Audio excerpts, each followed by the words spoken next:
It's exciting as we move forward with our relationship with Whoop. Now our student athletes have the Whoop strap. Our performance team is on board as well. It starts to bring to the table essentially basic physiology, how our bodies adapt to stress, and how the different decisions that we make on and off the field, on and off the court or ice, can influence our readiness.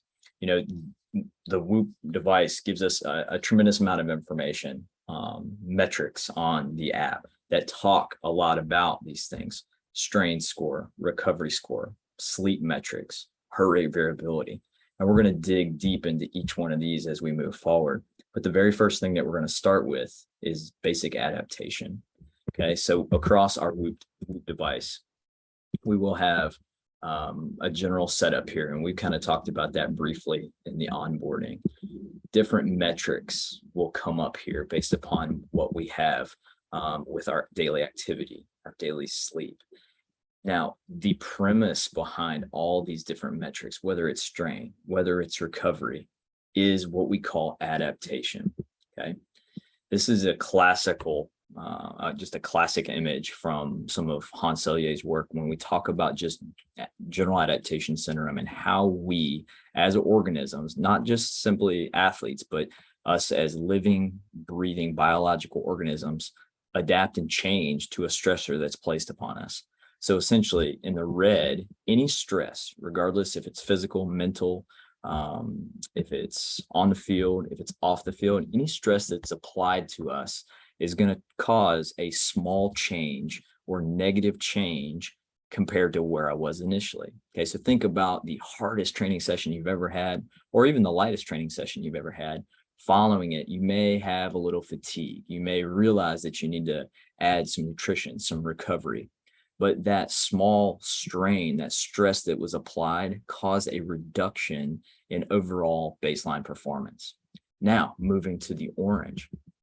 If I apply adequate amount of recovery or rest, we're going to have a really wonderful thing occur we call supercompensation, where my original baseline is actually going to be improved. Okay, so very much a simplified version and a simple explanation. If you are really interested in this, I would really refer you to some of Bompa and Hoff's work, and also a recent paper by Kunanen and some associates that talk about how adaptation relates to team sports, how adaptation, general adaptation syndrome is still very much alive in periodization and programming. And it really digs deep into this, especially in terms of long-term growth over time. But essentially with adaptation, what we really want to hammer home is I started a baseline. Okay. I add a stressor. It could be a training session. It could be a practice. It could be a week, a month of training, of practice. It could be adding academic load. It could be coming new to a new university. Whatever it is, it's a stress. I apply a stress. If I add ample recovery, I will then set a new baseline and I will improve. That's supercompensation. The flip side of that is if I add a dosage of stress and maybe it's too much, or I don't add enough recovery, my baseline actually reduces. And that's where added fatigue occurs. And if it lasts too long, essentially, it can lead to some illness, potential injury, some burnout. Very much a simplified version of this, but understanding adaptation can really help us with what Whoop is going to give us. So what we want to do as athletes, we want to make sure that every single thing that we do outside of training, every single thing that we do outside of competition is on lock in terms of recovery, so that the dosage that our strength and conditioning staff gives us, our athletic training staff gives us in rehab, our coaching staff gives us, we're recovering for that.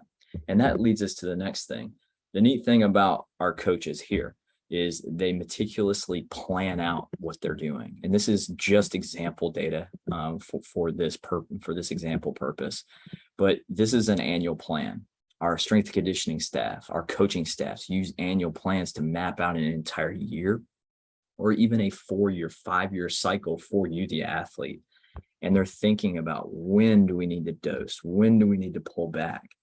But this only works if the athlete meets in the middle and we're doing every single thing that we can off the field, off the court to recover.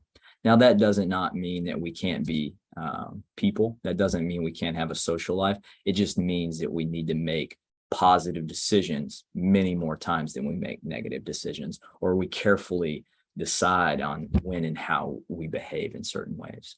But in a nutshell, what we're trying to do with Whoop is to maximize adaptation. Okay.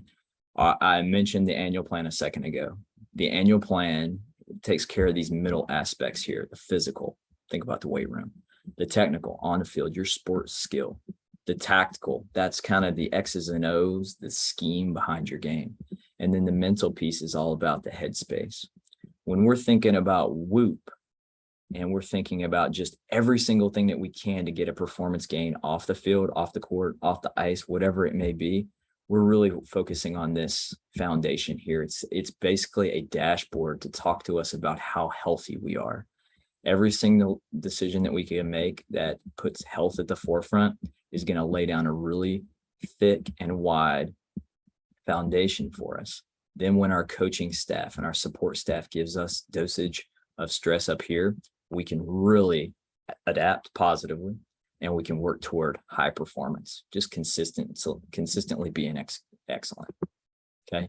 Here's some of the pieces that we referred to. If you are interested, I would really recommend checking out this paper by Cunanan, DeWeese, Waggle, Carroll, Sauceman, Hornsby, Hoff. Fantastic people, fantastic colleagues across this space that do a lot of work here. But in a nutshell, we're maximizing performance by understanding our bodies. Let's use the Whoop device as a tool to understand our bodies. We know that everybody's different. We're all going to respond differently to stress. The more I know about myself, the better decisions I can make long-term, and it's going to help me be a better person. Then it's going to be a better athlete.